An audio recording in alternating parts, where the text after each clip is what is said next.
السلام علیکم۔ لکھاری آن لائن میگزین میں خوش آمدید۔ یاریاں سیزن 2 ماں بنت سجاد قسط نمبر 3۔ ماما، ازمیر نے پھر سے میرا کمرہ خراب کر دیا ہے، سائشہ نے غصے سے سرخ ہوتے چہرے کے ساتھ صوفے پر بیٹھتے ہی کہا۔ تو تم جا کر اس کا کمرہ خراب کر دو، لیکن میرا دماغ مت خراب کرو۔ سمن اپنے ٹی وی شو دیکھنے میں مگن تھی جب اس کی چہیتی اس کے پاس آ کر ازمیر کی شکایت کرنے لگی۔ اسے ہرگز بھی پسند نہیں تھا کہ کوئی بھی اس کی پسندیدہ شو کے درمیان ڈسٹرب کرے، کوئی بھی مطلب کوئی بھی۔ تبھی وہ بغیر سائشہ کی جانب دیکھے پساری سے گویا ہوئی۔ ماما، سائشہ نے اونچی آواز میں اسے پکارا تو زمل غصے سے ٹی وی بند کر کے اب اس کی جانب مڑی۔ کیا مسئلہ ہے سائشہ؟ 2 پل سکون سے نہیں دینے دیتے ہو تم دونوں مجھے؟ اس نے غصے سے سائشہ کو دیکھتے ہوئے کہا، جس کا رنگ اور آنکھیں بالکل کاشان جیسی تھیں، جبکہ بال اور باقی نقوش اس کے زمل سے ملتے تھے، جن میں بھورے رنگ کے لمبے بال نمایاں تھے۔ اس وقت عائشہ کی آنکھوں میں صرف غصہ تھا، وہ بھی اپنے چھوٹے بھائی کے لیے جو ہر وقت اس کی ناک میں دم کیے رکھتا۔ ماما، ازمیر ہمیشہ ایسے ہی کرتا ہے۔ آج بابا آئیں گے تو میں انہیں بتاؤں گی سب، اور آپ کی شکایت بھی لگاؤں گی کہ آپ اس جنگلی انسان کو کچھ نہیں کہتی، عائشہ غصے اور رندھی ہوئی آواز میں کہہ کر بغیر زمل کی جانب دیکھے سیڑھیاں پھلانگ کر اوپر چلی گئی۔ کچھ نہیں ہو سکتا میرے دونوں بچوں کا، جب دیکھو چوہے بلی کی طرح لڑتے رہتے ہیں۔ سمر اس کے جانے کے بعد افسوس میں سر ہلاتی ہوئی خود سے ہی مخاطب ہوئی اور ایک بار پھر ٹی وی آن کر کے اپنا شو دیکھنے میں مگن ہو گئی۔ مام، میں نے جو ڈریس لیا تھا کل کے فنکشن کے لیے وہ مل نہیں رہا۔ ابھی تھوڑی دیر ہی ہوئی تھی کہ ایک لڑکا جو لگ بھگ 18-19 سال کا ہوگا سیڑھیوں پر کھڑا پوچھ رہا تھا۔ کالے سیاہ بال، کتھئی آنکھیں، اونچی کھڑی ناک، سفید رنگت اور باریک ہونٹ لیے وہ نوجوان خاصا جھنجھلایا ہوا لگ رہا تھا۔ جہاں رکھا تھا وہیں ہوگا ازمیر، سمل نے بغیر دیکھے اس کی جانب کہا اور دوبارہ ٹی وی کی جانب متوجہ ہو گئی۔ میں نے جہاں رکھا تھا وہاں نہیں ہے، آپ پلیز آ کر ایک بار دیکھ دینا، اس نوجوان نے سمل کے پاس صوفے پر بیٹھے انتہائی معصوم صورت بنا کر کہا۔ وہ اور کوئی نہیں بلکہ بقول عائشہ کے زمل کا لاڈلا بیٹا ازمیر ابراہیم قیانی تھا۔ اچھا چلو میں دیکھ دیتی ہوں۔ سمل مسکرا کر اس کے ماتھے پر آئے بالوں کو پیچھے کرتے ہوئے اٹھی اور کھڑی ہو گئی۔ ازمیر اسے اٹھتا دیکھ کر خود بھی اٹھ گیا، پھر دونوں ماں بیٹے ازمیر کے کمرے کی جانب چل پڑے۔ مام، یہ دیکھیں۔ ازمیر الماری میں اپنے لباس ڈھونڈ رہا تھا جب اس کی نظر سب سے نیچے والے خانے میں پڑے اپنے ڈریس پر گئی۔ وہ خوشی خوشی وہ ڈریس اٹھا کر زمل کے سامنے کرتے ہوئے کہہ رہا تھا، جبکہ زمل حیرت کے مارے آنکھیں کھولے کبھی ازمیر کو دیکھ رہی تھی تو کبھی اس کے ہاتھ میں پکڑے 3 پیس سوٹ کو۔ اسے تو کسی نے کاٹ دیا ہے، سمل سوٹ کی آستینوں کی طرف اشارہ کرتے ہوئے کہا تو ازمیر چونک کر کوٹ کی آستینوں کو دیکھتا جس نے بڑے بے ڈھنگے طریقے سے کینچی سے کاٹا ہوا تھا۔ اسے کچھ پل ہی لگے تھے یہ سمجھنے میں کہ یہ کارنامہ کس کا ہو سکتا ہے۔ آپ دیکھ رہی ہیں سائی نے کیا کیا میرے ڈریس کے ساتھ؟ ازمیر غصے سے مٹھیاں بھینچتے کہہ رہا تھا، جس پر زمل اپنے سر پر ہاتھ مار رہی تھی۔ بس اب پھر سے شروع ہو جانا ہے ان دونوں نے، وہ بڑبڑاتی اور ازمیر کو اپنے ساتھ آنے کا اشارہ کرتے ہوئے اس کے کمرے سے نکل گئی۔ ازمیر سوٹ غصے سے زمین پر پھینک کر اس کے پیچھے چل پڑا۔ تم نے ازمیر کا ڈریس کیوں خراب کیا؟ سمجھ عائشہ کے کمرے میں آ کر اس کے سر پر پہنچ کر کرخت لہجے میں پوچھا۔ وہ جو بڑے مزے سے بیٹھی فون استعمال کر رہی تھی، سمل کی سخت آواز پر فون ایک طرف رکھتی کھڑی ہو گئی۔ ازمیر بھی تبھی اس کے کمرے میں داخل ہوا۔ اس کا چہرہ ایسے ہو رہا تھا کہ اگر عائشہ اس کی بہن نہ ہوتی تو اب تک وہ اس کا حشر بگاڑ چکا ہوتا۔ لو ماما، آپ نے ہی تو کہا تھا اگر ازمیر نے میرا کمرہ خراب کیا تو میں جا کر اس کا کمرہ خراب دوں، مگر آپ کا دماغ نہ خراب کروں۔ عائشہ معصومیت کے سارے ریکارڈ توڑتے ہوئے اپنی بڑی بڑی آنکھیں کھول کر کہہ رہی تھی اور ایک دل جلی مسکراہٹ ازمیر کی طرف اچھالی جس پر وہ دانت پیس کر رہ گیا۔ میں نے کمرہ خراب کرنے کا کہا تھا، اس کا نکاح کا سوٹ خراب کرنے کو نہیں کہا تھا۔ سمل کا دل کیا اپنا ماتھا پیٹنے، نہ جانے کیسی افلاطون جیسی اولاد ملی تھی اسے۔ اس نے میرا کمرہ خراب کیا، میں نے اس کا ڈریس، بس حساب برابر۔ عائشہ سکون سے کہتے ہوئے اپنے کمرے سے نکل گئی، مگر جاتے جاتے ازمیر کے کندھے پر بڑی ہمدردی سے ہاتھ رکھ کر گئی، لیکن آنکھوں میں تو واضح نظر آ رہا تھا کہ اسے چڑھا رہی ہے۔ اس کے جاتے ازمیر غصے سے اس کی الماری سے سارے کپڑے نکال کر پھینک رہا تھا بغیر سمل کی کوئی بات سنے۔ تیز تیز قدم اٹھاتا وہاں سے چلا گیا۔ پیچھے بیچاری سمل سر پکڑ کر بیٹھ گئی، کیونکہ یہ سارا بکھرا ہوا کمرہ اب اسے ہی سمیٹنا پڑنا تھا۔ اوپر سے کل کے فنکشن کی تیاری بھی کرنی تھی اس نے۔ وہ برے برے منہ بناتی اور عائشہ کے کمرے کا حلیہ درست کر رہی تھی۔ نکاح کی تقریب کا سارا انتظام سیم نے اپنے بنگلو کے لان میں ہی کروایا تھا۔ سارے لان کو خوبصورتی کے ساتھ سفید اور گلابی پھولوں سے سجایا گیا تھا۔ وہ دونوں درختوں پر سفید رنگ کی لائٹس ماحول کو مزید چاند لگا رہی تھی۔ اسٹیج لان کے عین وسط میں بنایا گیا، جس پر گلابی اور سفید رنگ کے پھولوں کی لڑیوں کی مدد سے 2 حصے بنائے گئے تھے، ایک دولہے کے لیے اور دوسرا دلہن کے لیے۔ مہمان آنا شروع ہو چکے تھے۔ زعیم اور حیات کے ساتھ ساتھ زمل، نتاشا اور جنت بھی مہمانوں کا استقبال کر رہی تھی۔ نتاشا آشان اور میرب کے ساتھ کل رات کو 3 بجے ہی پاکستان پہنچی گئی۔ کچھ گھنٹے آرام کرنے کے بعد وہ سیدھا حیات کے گھر آ کر اس کی ساری تیاریوں میں ہاتھ بٹا رہی تھی۔ ویسے زمل، تمہارا کیا خیال ہے؟ جنت مسکراتے ہوئے کسی مہمان کو ویلکم کرنے کے بعد زمل کے کان کے قریب آ کر پوچھ رہی تھی، جس پر زمل نے اسے ناسمجھی سے دیکھا۔ کس بارے میں؟ زمل پوری طرح اس کی طرف متوجہ ہوئے پوچھ رہی تھی۔ نتاشا اور حیات انہیں باتیں کرتا دیکھ ان کے پاس آ گئی۔ یہی، کیا اب ہم تینوں سدھر گئے ہیں یا نہیں؟ جنت سے نہایت ہی سنجیدگی سے کہہ کر چہرے پر معصومیت سجائے اسے دیکھ رہی تھی، جبکہ اس کی بات پر حیات اور نتاشا نے بہت مشکل سے اپنا کہکہا بلند ہونے سے روکا تھا۔ جنت کی اپنی حالت کچھ کم نہیں تھی، لیکن پھر بھی وہ خود پر ضبط کیے کھڑی رہی۔ نہیں، میں نے اب یہ امید رکھنا چھوڑ دی ہے کہ تم لوگ سدھر سکتے ہو۔ زمل بھی بہت آرام سے ان کی بے عزتی خراب کر رہی تھی، جس پر ان تینوں کا کب کا ضبط کیا ہوا کہکہا بلند ہوا، جبکہ ان کے شوہر اور مہمان انہیں عجیب نظروں سے دیکھ رہے تھے، جس پر وہ سٹپٹا کر فوراً سنجیدہ ہوتے دوبارہ سے مہمانوں کی جانب متوجہ ہو گئے، جو بھی گیٹ سے داخل ہوئے تھے۔ کیا یہ ابھی تک ہوتا ہے؟ سیان آشان کے کندھے پر ہاتھ رکھتے کچھ سوچ کر پوچھ رہا تھا، جس پر آشان ماتھے پر بال ڈالے پہلے سیان کو دیکھا، پھر اس کے ہاتھ کو جو اس کے کندھے پر تھا۔ کیا ابھی تک ہوتا ہے؟ کاشان، جس کے ذمے کھانے کا انتظام تھا، وہ ابھی وہاں پہنچا، جبکہ اس کی سماعت سے زیان کا سوال ٹکرایا تو وہ پاس آ کر پوچھا۔ یہی، جب بھی ہمارے بیگمات کو دورہ پڑا تھا، اسی کی بات کر رہا یہ 2 نمبر کمشنر۔ کاشان کی بات کا جواب زیان کی بجائے آشان نے دیا، جو سامنے موجود اپنی جانم کو ہی دیکھ رہا تھا، جس نے آج گہرے جامنی رنگ کی ساڑی پہن رکھی تھی، بالوں کا جوڑا بنائے اور ہلکا سا میک اپ کیے وہ بہت پیاری لگ رہی تھی۔ لو، اس میں کیا بڑی بات ہے؟ یہ چاروں جب بھی ملتی ہیں تب یہ دورہ تو ایک بار ضرور ان کو پڑھنا ہوتا ہے۔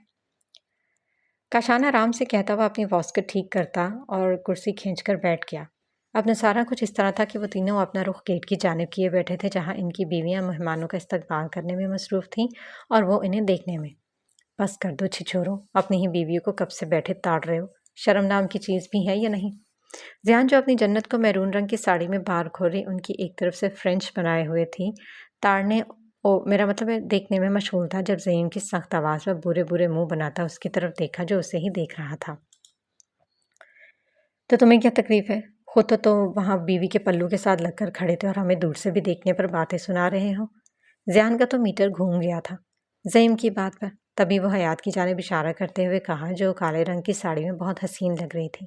یہی وجہ تھا کہ زعیم اس کے ساتھ مل کر ہی مہمانوں کا استقبال کر رہا تھا، تاکہ اسے قریب سے دیکھ سکے، ان تینوں مظلوموں کی طرح دور سے نہ دیکھنا پڑے اسے بھی۔ میں اپنی بیوی کے ساتھ کھڑا تھا، زعیم تھوڑا اکڑ کر کہا اور ہاتھ سے اپنی شال درست کرتا اس کے ساتھ ہی بیٹھ گیا۔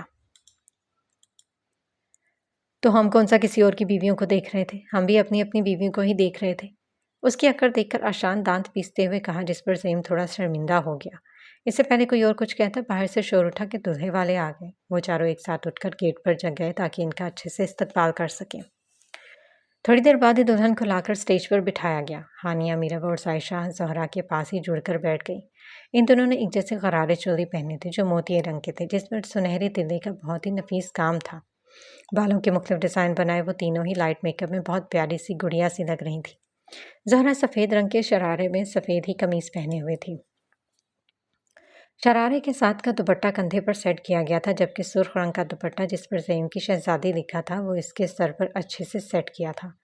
ہانیہ نے نکاح خواں کے آتے ہی سب نے خاموشی اختیار کر لی۔ آدم، اسمیر اور ابتسام تینوں سفید رنگ کے کاٹن کے سوٹ پر کالے رنگ کی واسکٹ پہنے کسی ریاست کے شہزادے لگ رہے تھے۔ مہمانوں میں موجود بہت سارے لوگوں کی نظروں کا مرکز اس وقت وہ بس تینوں لڑکے اور اسٹیج پر دلہن کے ساتھ بیٹھی لڑکیاں ہی تھیں۔ بسم اللہ کریں مولوی صاحب، ابصار کے والد نکاح خواں سے مسکرا کر کہہ رہے تھے، جس پر مولوی صاحب نکاح نامہ نکال کر میز پر رکھتے اور نظر زعیم کی جانب دیکھتے جیسے اجازت چاہ رہے تھے۔ جی مولوی صاحب، شروع کریں، ان کے دیکھنے پر زعیم نے مسکرا کر کہا، جس پر نکاح خواں نکاح کی آیات پڑھنا شروع کر دی۔ ابصار پھولوں سے بنے پردے کے پار بیٹھی اپنی دلہن کو دیکھ رہا تھا۔ بوسکی کے سوٹ میں بھورے رنگ کے کوٹ پہنے وہ بہت پیارا لگ رہا تھا۔ ہیوی بائک کی تیز اور کانوں کو چبھتی ہوئی آواز پر ان سب نے مڑ کر گیٹ کی جانب دیکھا جہاں سے ایک سیاہ رنگ کی ہیوی بائک پورچ میں داخل ہوئی۔ ان سب مہمان سمیت ان نوادر کی جانب متوجہ ہوئے جو بائک سے اتر کر اپنا ہیلمٹ اتار رہا تھا۔ وہ اس وقت بائکر کے سوٹ میں ملبوس تھا۔ ہیلمٹ کے اترتے ہی سب سے پہلے جو چیز واضح ہوئی تھی وہ تھی اس کی کانسی بھوری آنکھیں جو ہو بہو اس کی ماں کے جیسی تھیں۔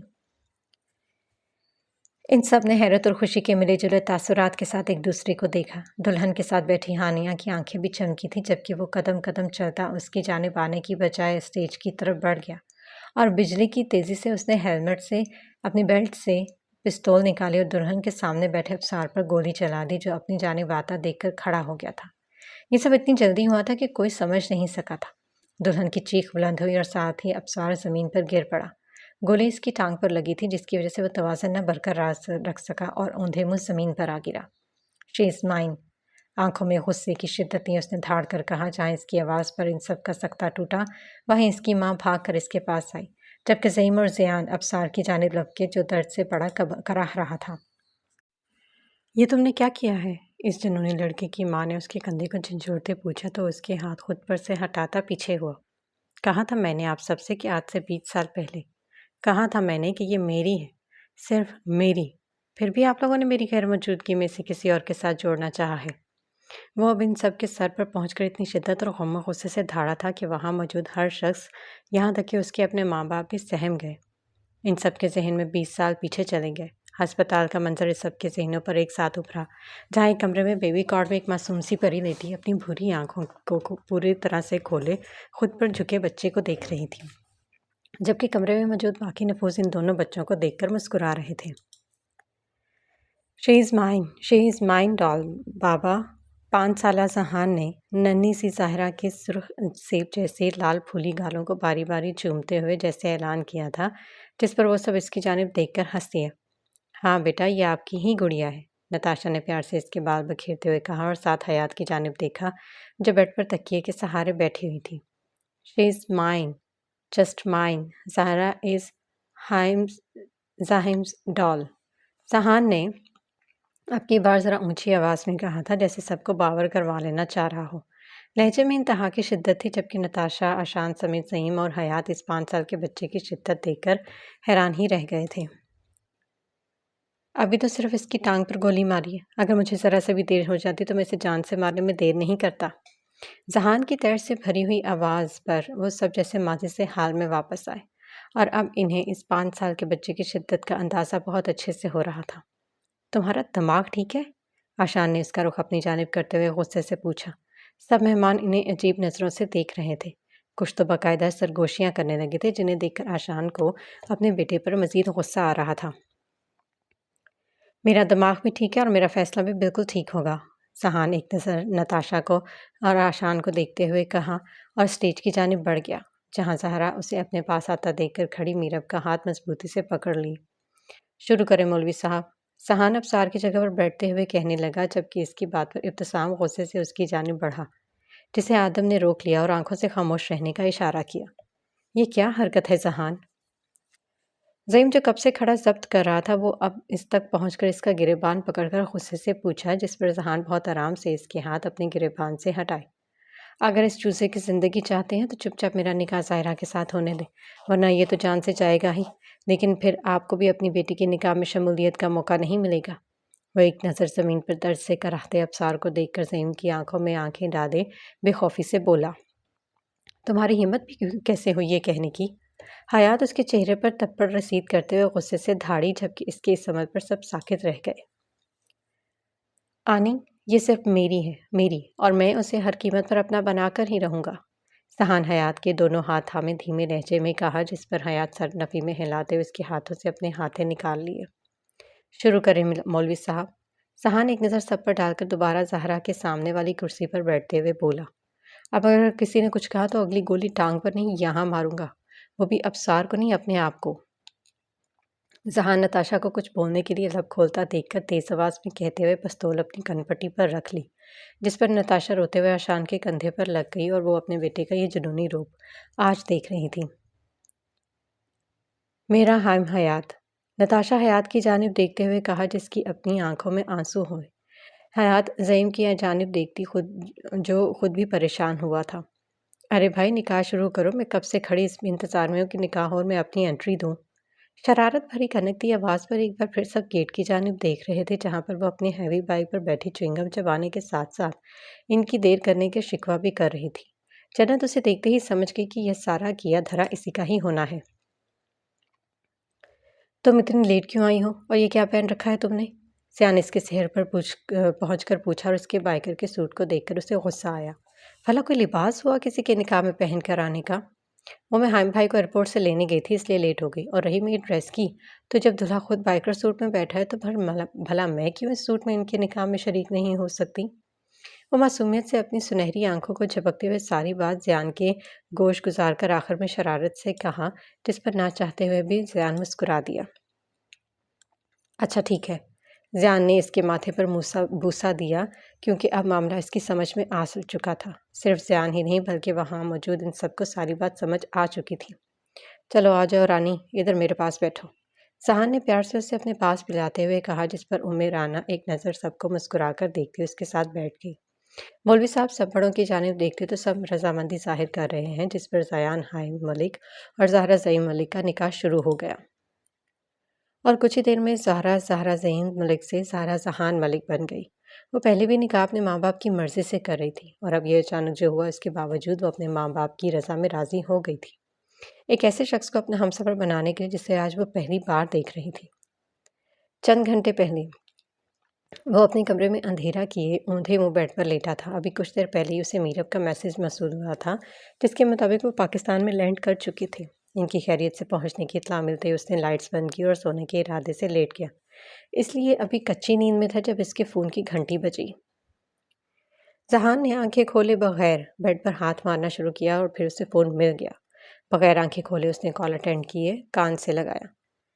مجھے تو لگا تھا آپ کو ایک بڑی جنونی قسم کی محبت کرتے، لیکن یہ جان کر بہت افسوس ہوا کہ بجائے کچھ کرنے کے آپ نکاح میں نہیں آنے والے۔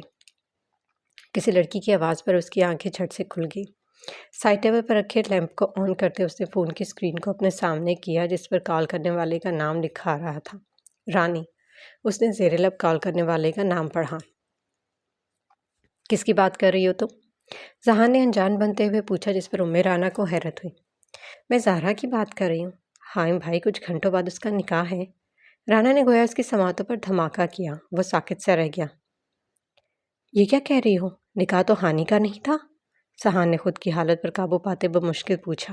اس کا چہرہ پل بھر میں زرد ہو چکا تھا، جیسے پتہ نہیں ایسی کون سی خبر اس نے سن لی تھی۔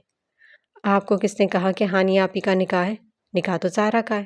مجھے لگا برو نے آپ کو بتا دیا ہوگا، اسی لیے تو وہ گئے تھے جرمنی۔ رانا نے اس کی لالمی کا اظہار کرنے پر اسے بتایا، جس پر وہ سوچ میں پڑ گیا۔ اس نے یاد کرنے کی کوشش کی کہ کسی نے تو کچھ بتایا ہوگا کہ زہرا کا نکاح ہے، لیکن اسے یاد آیا تھا سب نے اسے یہی کہا تھا کہ حیات کی آنی کی بیٹی کا نکاح ہے، جس سے اس نے خود ہی عکس کر لیا کہ نکاح ہانیہ کا ہوگا۔ زہرا کا نکاح تو اس کے وہم و گمان میں بھی نہیں تھا۔ نکاح کب ہے رانی؟ اس نے عجلت میں بیڈ سے اٹھتے ہوئے پوچھا۔ اسے کسی بھی قیمت پر یہ نکاح ہونے سے روکنا تھا۔ شام 8 بجے ہے، حیات آنے کے گھر ہی، مگر آپ کیوں پوچھ رہے ہیں؟ آپ نے تو آنا ہی نہیں تھا نا؟ رانا اس کے پوچھنے سے پر پہلے تو حیران ہوئی، پھر اسے بتانے کے بعد اس سے پوچھ بیٹھی۔ تمہارا دماغ ٹھیک ہے رانی؟ جانتی ہو نا زہرا کون ہے؟ سہان نے الماری سے اپنے کپڑے نکالتے ہوئے قدرے غصے سے کہا۔ میں تو جانتی ہوں کہ وہ آپ کے بچپن کی محبت ہے، اس لیے آپ کو احسان دلانے کے لیے کال کی تھی، تاکہ آپ کچھ کریں، یا زیادہ نہیں تو اپنی محبت کے نکاح میں شرکت تو ضرور کر ہی لیں۔ رانا نے جان بوجھ کر اس کی دکھتی رگ پر ہاتھ رکھ کر کہا، جس پر سہان نے غصے سے اپنے ہاتھ بھینچ دیے، جس کی وجہ سے اس کے بازوؤں کی رگیں واضح ہو گئی۔ بکواس بند کرو رانی، اور مجھے لینے ایئرپورٹ پر آ جانا اپنی خاص سواری کے ساتھ، سہان نے سخت لہجے میں کہہ کر آخر میں اسے تاکید کرتے ہوئے بغیر اس کی کوئی بھی بات سنے فون بند کر کے بیڈ پر پھینکا اور تیار ہونے کے لیے واش روم کی جانب بڑھ گیا۔ لو، بھلائی کا تو زمانہ ہی نہیں، ایک تو میں نے ان کی سوئی ہوئی محبت کو جگایا اور یہ مجھ پر ہی غصہ کرنے لگے۔ رانا نے فون کی کالی اسکرین کو دیکھ کر برے برے منہ بناتے ہوئے کہا۔ تو یہ تھی ذیان احمد اور جنت ذیان شاہ کی صاحبزادی رانا شاہ، جس کی وجہ سے ذہان وقت پر رہتے پہنچ گیا، ورنہ آج وہ اپنی بے وقوفی کی وجہ سے اپنی محبت، اپنے عشق کو کھو دیتا۔ ان 4 لوگوں کو کل شام تک میں اپنے پاس دیکھنا چاہتا ہوں۔ اندھیرے میں رکھی کرسی پر بیٹھے شخص نے سامنے کھڑے باوردی آدمیوں کو دیکھتے ہوئے حکم صادر کیا اور ان کے سامنے 4 تصویریں رکھی۔ ان سب نے ایک نظر ان تصویروں کو دیکھ کر پھر ایک دوسرے کو دیکھنے لگے۔ کام مشکل ہے لیکن ہو جائے گا غازی۔ ایک شخص جو ان سب کے آگے کھڑا تھا وہ مضبوط لہجے میں بولا، شاید وہ ان کا لیڈر تھا یا وہ سب ان کے ماتحت کام کرتے تھے۔ یقیناً ہو جانا چاہیے یوسف، زی نے سنجیدہ لہجے میں کہتے ہوئے ان سب کا اشارہ جانے کو کیا۔ وہ سب ایک خاص ترتیب سے وہاں سے چلے گئے۔ سب سے آخر میں یوسف جو ان کا ہیڈ تھا وہ گیا تھا۔ اسے یہ 4 لوگ کسی بھی طرح یہاں لانے تھے جو بظاہر ناممکن بات تھی، لیکن وہ لوگ اسی کام کے لیے مشہور تھے، ناممکن کو ممکن بنانے والے۔ آپ کو لگتا ہے کہ یہ 4 لوگ ہمارے کسی کے کام کے ہیں؟ ان سب کے چاہتے ہی خوبرو نوجوان جو لگ بھگ 22-23 سال کا تھا کمرے میں داخل ہوتے ہی زی کو دیکھ کر پوچھنے لگا، اور تمہیں یہ کیوں لگتا ہے کہ یہ چاروں ہمارے کام کے نہیں ہیں کیڈن؟ زی نے اس کے سوال کے بدلے سوال داغا، جس پر وہ کچھ پل خاموشی سے انہیں دیکھے گیا، پھر میز پر دونوں ہاتھ رکھ کر تھوڑا ان کی جانب جھکا۔ کیونکہ میں جانتا ہوں ان سب کو، جو آپ ان سے چاہتے ہیں وہ آپ کو کبھی نہیں ملے گا۔ وہ ایک ایک لفظ ان کی کالی آنکھوں میں اپنی سرمئی آنکھیں ڈالے سنجیدہ اور قطعی لہجے میں بولا۔ تمہیں پتہ ہے یوسف کا بھی بالکل یہی خیال تھا تمہارے بارے میں، لیکن دیکھو آج تم کہاں کھڑے ہو۔ زی نے بھی اس کی طرف جھکتے ہوئے سرگوشی کی، جیسے اسے کوئی راز کی بات بتائی، اور پھر ہنستے ہوئے سیدھا ہو بیٹھا۔ میری بات اور تھی۔ کیٹان نے گویا احتجاج کرنا چاہا، لیکن زی تو جیسے اس کی کسی احتجاج کو خاطر میں ہی نہیں لانے والے تھے۔ دیکھو کیٹان، جب وہ یہاں آئیں گے نا تو تم خود دیکھ لینا کہ وہ کیا کر سکتے ہیں اور کیا نہیں، زی نے اب کے بار جھنجھلا کر کہا، جیسے وہ کیٹان کی فضول باتوں سے جان چھڑوانا چاہتے ہوں۔ ان کی بات سنتے ہی کیٹان بغیر کچھ کہے منہ بسورتا باہر چلا گیا۔ گاڑی میں بیٹھے اس نے ایک نظر اس سرمئی اور سیاہ رنگ کی عمارت کو دیکھا، جس کی پیشانی پر بڑے بڑے جدید حروف میں اس عمارت کا نام لکھا ہوا تھا، دی لوسیفرز۔ کیٹان نے زیر لب عمارت کا نام دہرایا اور گاڑی سٹارٹ کر دی۔ اس کا رخ اب اپنے گھر کی جانب تھا۔ میں نے تو تمہیں پہلے ہی کہہ دیا تھا کہ بھائی تمہارے معاملے میں شدت پسند ہے، کسی کی جان دے بھی سکتے ہیں اور اپنی جان دے بھی سکتے ہیں۔ میرم نے بیڈ پر غصے سے لال پیلی ہوتی سہرا کو دیکھ کر سنجیدگی سے کہا، جس پر سہرا نے اسے گھور کر دیکھا۔ اس کا بس نہیں چل رہا تھا سامنے کھڑی اپنی دوست کا گلا اپنے ہاتھوں سے دبا دے۔ ابھی کچھ دیر پہلے ہی میرب اسے اپنے ساتھ اس کمرے میں لے کر آئی تھی، جبکہ سب بڑے مہمانوں کو رخصت کرنے میں مصروف تھے۔ آدم ابتسام کو لے کر باہر چلا گیا تھا تاکہ ان کا غصہ تھوڑا سا ٹھنڈا ہو جائے، اور رانہ، ہانیہ، ازمیر اور عائشہ کی عدالت میں مجرموں کی طرح کھڑی تھی۔ تو مجھے یہ سب کچھ پہلے نہیں بتا سکتی تھی؟ سہرا اپنا شرارت سنبھال کر اٹھتی اس کے سر پر پہنچ کر دانت پیس کر پوچھنے لگی، جس پر میرب نے نہایت معصومیت سے سر نفی میں ہلایا۔ لو برو، مجھے بتا کر تھوڑی آیا جو میں تمہیں بتا دیتی۔ میرب اس کا ہاتھ پکڑ کر سمجھانے والے انداز میں بولی، ورنہ سہرا سے کچھ بعید نہیں تھا اسے اٹھا کر کمرے کی کھڑکی سے نیچے ہی پھینک دیتی۔ میں تمہارے سائیکو بھائی کے دانت توڑ دوں گی میرو۔ سہرا کو رہ رہ کر ذہان پر غصہ آ رہا تھا۔ مطلب کہ حد ہوتی ہے، کوئی ایسے بھی نکاح کرتا ہے جیسے اس نے کیا تھا، ایک بندہ زخمی کر کے اور خود پر پستول تان کر۔ عجیب پاگل لگا تھا اس سے ذہان، جس کا اظہار بھی وہ میرب کے سامنے کر چکی تھی۔ جانو دیکھو، چاہے سائیکو ہیں یا پائیکو، اب تو تمہارے ہی ہیں۔ میرب نے مسکراہٹ دباتے ہوئے نہایت سنجیدگی سے کہا، لیکن سہرا اس کی مسکراہٹ پہلے ہی دیکھ چکی تھی۔ اس نے ایک مکہ اس کی کمر پر زور سے مارا، جس پر میرب درد سے کھڑا اٹھی۔ بکواس بند کرو اپنی، تمہارے ہی ہیں کہ لگتی، سہرا نے اس کی نکل اتارتے ہوئے کہا، اور دوبارہ بیڈ پر جا کر بیٹھ گئی۔ ایک تو اتنا بھاری جوڑا پہن رکھا تھا اس نے کہ الامان، ابھی کچھ دیر ہی ہوئی ہے تمہیں میری بھابھی بنے، اور تم نے اپنی اکلوتی نند پر ظلم ڈھانا شروع کر دیے ہیں۔ میرب اپنی کمر سہلاتے ہوئے شکایتی لہجے میں بولی اور کمرے سے جانے کے لیے مڑی، لیکن مڑتے ہی زبان اس کو جیسے لکوہ پڑ گیا تھا، کیونکہ سامنے ہی ذہان سفید رنگ کے شلوار قمیض پر کالے رنگ کی شال اوڑھے کھڑا تھا۔ بال گیلے تھے، جس کا مطلب تھا کہ وہ ابھی فریش ہو کر آیا ہے۔ بھائی، میرب نے ہکلاتے ہوئے بہت مشکل سے کہا، جبکہ اس کی آواز پر ظاہرہ جو اپنا دوپٹہ اتار رہی تھی چونکی، اور اس کی جانب دیکھا جو سامنے کھڑے ذہان کو دیکھ رہی تھی۔ ایک غصے کی لہر اس کے جسم میں دوڑ گئی۔ تم جاؤ میرو، مجھے ظاہرہ سے بات کرنی ہے۔ ذہان نے ایک نظر ظاہرہ کو دیکھتے ہوئے سامنے کھڑی میرو کو دیکھا، جو اس کی آواز سنتے ہی وہاں سے ایسے غائب ہوئی جیسے گدھے کے سر سے سینگ۔ ظاہرہ تو اس کی پھرتی پر ہی حیران رہ گئی۔ ذہان نے میرب کے جاتے کمرے کا دروازہ بند کیا اور آرام سے بیٹھ کے سامنے صوفے پر بیٹھ گیا۔ آپ یہاں کیا کر رہے ہیں؟ ظاہرہ نے اسے پرسکون سا صوفے پر بیٹھا دیکھ کر غصہ ضبط کرتے ہوئے پوچھا، ورنہ اس کا بس نہیں چل رہا تھا سامنے بیٹھے شخص کے دانت توڑ دے۔ کیوں، میں تمہارے کمرے میں نہیں آ سکتا کیا؟ ذہان نے ٹانگ پر ٹانگ رکھ کر سوال کے بدلے سوال پوچھا۔ نہیں، ساحرہ یک لفظی جواب دے کر اٹھ کھڑی ہوئی، لیکن وہ ڈھیٹ بن کر بیٹھا رہا۔ اب آپ جائیں، مجھے فریش ہونا ہے۔ ساحرہ دروازہ کھول کر اسے باہر جانے کا اشارہ کرتے ہوئے بولی، جس پر وہ اٹھا اور اس کے پاس آ کر کھڑا ہو گیا۔ ہاتھ اس کی جانب بڑھایا، جسے دیکھ کر وہ ڈر کر پیچھے ہوئی۔ اسے ڈرتا دیکھ کر ذہان مسکرا دیا اور ہاتھ سے ایک بار پھر دروازہ بند کر دیا۔ میں تم سے بات کرنے آیا ہوں اور بات کیے بغیر نہیں جاؤں گا، اس نے ساحرہ کا ہاتھ نرمی سے اپنے ہاتھ میں لے کر کہا اور پھر اسے اپنے ساتھ لیے صوفے پر بیٹھ گیا۔ ساحرہ کا تو جیسے چپ ہی لگ گئی، وہ بس اسے گھورے جا رہی تھی۔ بولے، ساحرہ نے اس سے فاصلے پر بیٹھتے ہوئے احسان کرنے والے انداز میں کہا۔ میں بہت جلد رخصتی بھی لے لوں گا، تو بہتر ہے تم دماغی طور پر تیار رہو۔ ذہان نے اس کی گہری بھوری آنکھوں میں اپنی ہلکی کانچ سی بھوری آنکھیں ڈالے سنجیدگی سے کہا، جس کے پر تو ساحرہ پہلے اس کی بات پر شوق میں چلی گئی۔ یہ کیا کہہ رہے ہیں آپ؟ کچھ دیر ماحول پر خاموشی کا راج رہا، جس کو ظاہرہ کی دھیمی آواز نے توڑا۔ اس کے لہجے میں بے یقینی واضح تھی۔ ذہان اس کی حالت دیکھ کر سر جھکا کر ہنس دیا۔ اس طرح کے رد عمل کی امید تھی اسے ظاہرہ سے۔ جو تم سن رہی ہو جانا، ذہان نے مسکراتے ہوئے اس کے گال پر پیار سے ہاتھ رکھ کر کہا اور پھر اس کی پیشانی پر بوسہ دیتے ہوئے پیچھا ہوا۔ ظاہرہ بیچاری ابھی پہلے شوق سے نہیں نکلی تھی کہ ذہان نے اسے دوسرا جھٹکا دے دیا تھا۔ آپ بہت برے ہیں۔ ظاہرہ کا غصہ ساتویں آسمان پر پہنچ چکا تھا۔ ذہان کی حرکت پر تبھی وہ اسے دھکا دیتے ہوئے تیز لہجے میں بولی اور اٹھ کھڑی ہوئی۔ زہے نصیب، اب تو ہم آپ کے ہی ہیں، چاہے برے ہیں یا اچھے ہیں۔ ذہان خاصا شاعرانہ انداز میں گویا ہوا اور اس کے سامنے کھڑا ہو گیا۔ مسکراتی نظریں سامنے کھڑی لڑکی کے چہرے کا طواف کر رہی تھی، جس پر ظاہرہ کافی بیزاری کا اظہار جاری تھا۔ بغیر اس کی بات کا جواب دے اس نے دروازہ کھولا۔ اشارہ صاف ظاہر تھا کہ ذہان کمرے سے نکل جائے۔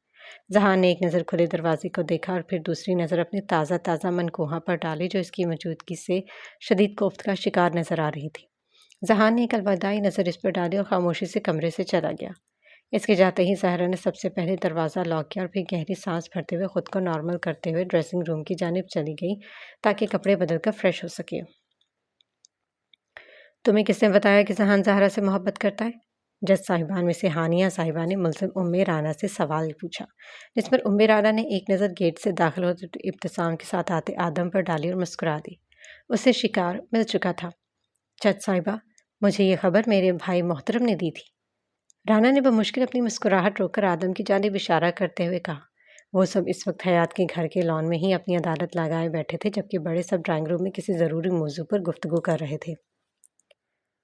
یہ کیا کہہ رہی ہو تم رانی؟ آدم کے بولنے سے پہلے ہی ابتسام نے پوچھا۔ وہ اندر آتے ہوئے ہانیہ کا سوال سن چکا تھا، اس لیے یقین کرنا ذرا مشکل تھا کہ ذہان حائم نے محبت کی وجہ سے اس کی بہن سے زبردستی نکاح کیا ہے۔ وہ سچ کہہ رہی ہے برو، ساحرہ سے جنون کی حد تک محبت کرتے ہیں، میرب نے لان میں داخل ہوتے ہی بلند آواز میں کہا۔ اس کی آواز سنتے ابتسام نے مڑ کر اس کی جانب دیکھا، جو چہرے پر ہلکی سی مسکراہٹ سجائے اسی کی طرف آ رہی تھی۔ موتیا رنگ کی غرارہ چودی میں وہ خود بھی موتیا کا پھول ہی لگ رہی تھی۔ خوبصورت، بے ساختہ اس کے منہ سے نکلا، جس پر ساتھ کھڑے آدم نے اس کی نظروں کے تعاقب میں دیکھا اور پھر وہ ہلکی نیلی آنکھوں سمیت مسکرا دیا۔ عجیب کھچڑی بننے والی ہے، اس نے دل میں سوچا اور پھر ابتسام کے کندھے پر ہاتھ رکھ کر اس کی اپنی جانب متوجہ کیا۔ تو یہ بات وہ نتاشا آنے سے بھی کہہ سکتے تھے، اس لیے آج اتنا تماشا کرنے کی ضرورت کیا تھی؟ ساری گفتگو میں ازمیر نے بھی اپنا حصہ ڈالنا ضروری سمجھا تھا۔ اس کو کسی نے بات کرنے کا موقع ہی کہاں دیا تھا؟ میں اسے لینے گیا تھا، لیکن وہ میرے ساتھ نہیں آیا، تو پھر میں نے سب قسمت پر چھوڑ دیا۔ آدم نے پہلی بار اپنی زبان کھولی اور آرام سے ہانیہ کے ساتھ رکھی کرسی پر بیٹھ گیا۔ اس کی یہ حرکت کسی اور نے نوٹ کی ہو یا نہ کی ہو، لیکن اس کی بہن ضرور نوٹ کر چکی تھی۔ اب جو کچھ ہونا تھا ہو گیا، الٹا ہمیں تو رانی کا شکریہ ادا کرنا چاہیے کہ اس کی وجہ سے میرے برو کو اس کی محبت مل گئی ہے۔ میرب نے رانا کے گلے لگتے ہوئے خوشی سے لہجے میں کہا۔ آخر وہ تو آشنا تھی اپنے بھائی کی دیوانہ وار محبت سے۔